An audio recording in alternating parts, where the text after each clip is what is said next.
7000 festivaliers ont assisté à Estuaire d'en Rire en 2010. Max Cerveau, programmateur, nous parle de cet événement qui a trouvé ses marques depuis sa création en 2000. Il y a 12 ans, il a fallu gagner le public. Le public, il a été gagné à travers la confiance, c'est-à-dire qu'ils ont découvert des artistes et puis plus ça a été, plus le public est venu. Et là, on est dans une nouvelle étape puisqu'on a ouvert une scène.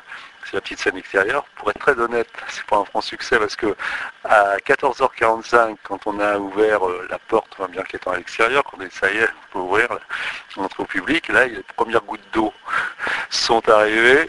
Donc là, il a fallu trouver des astuces pour transférer. Donc on a demandé aux artistes s'ils étaient d'accord pour jouer ce soir. Donc bon voilà, en fait, c'est comme ça un festival, il faut s'adapter, il faut réagir et voilà, c'est ce qu'on essaye de faire. Qu'est-ce qui fait que vous les programmez, que vous craquez pour un artiste en fait? Qu'est-ce qui vous fait rire? C'est pas uniquement ça, parce que programmer, moi si je ne prends pas des artistes, vous savez quand vous programmez, que ce soit dans un théâtre ou dans un festival, il faut programmer en pensant au public. C'est-à-dire que vous pensez qu'il y a des publics. Et donc il y a des artistes, des formes d'expression artistique. Et en fait, ce qu'on essaye de faire, c'est d'ouvrir un panel le plus large possible. Par exemple, on ouvre avec les Chevaliers du Fiel. Bon, ça, c'est une forme c'était un humour théâtral, puisqu'ils sont montés une pièce de théâtre.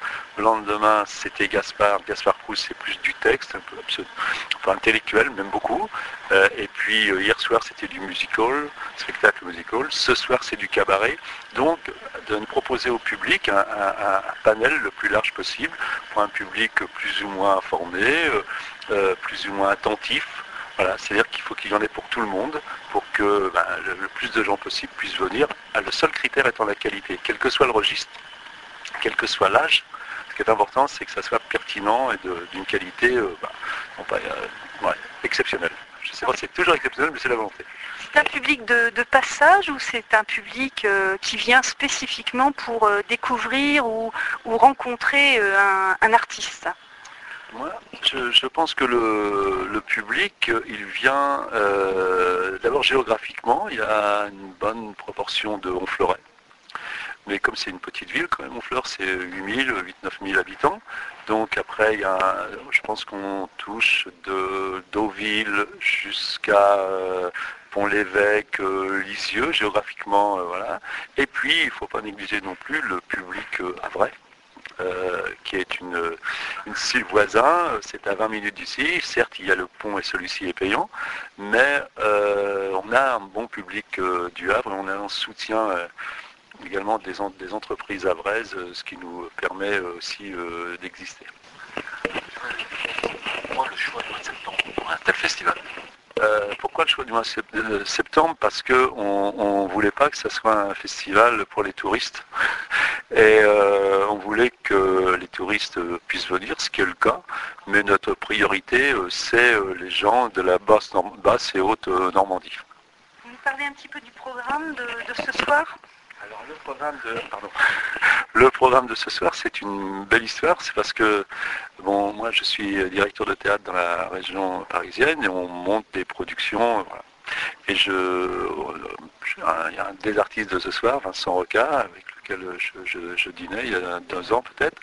Puis on mangeait bien, puis on avait goûté un bon vin et pourquoi on ne ferait pas un spectacle sur le vin. Et Vincent, qui est un auteur très créatif, a rebondi rapidement à cette petite discussion. Et puis il a dit moi je vais inviter Trinidad, Wally, Gérard Morel. Et donc on a créé ce spectacle-là il y a 1 an. Et ça, donc dans ce théâtre, il y avait 300-350 personnes qui sont venues. Et ça a été assez exceptionnel. C'est-à-dire que moi, je ne m'attendais pas à ça. Ça a été vraiment, parce que c'était très convivial, de très haute qualité, que ça soit dans le domaine musical, de l'écriture.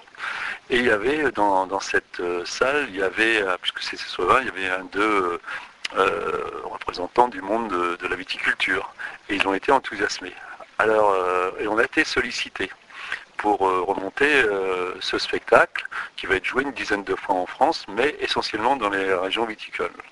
Et puis moi, comme j'avais la programmation du Festival Honfleur, j'étais très conscient que c'était plutôt le cidre et le calvados, mais je me suis dit, tiens, ce serait peut-être pas mal de proposer ce spectacle ici. Et voilà, ça s'est passé comme ça, et on attend, et ce soir, donc il y a même un vigneron de Chinon qui a entendu parler de cette histoire-là, qui est là ce soir pour faire son dégustation de vin. Voilà.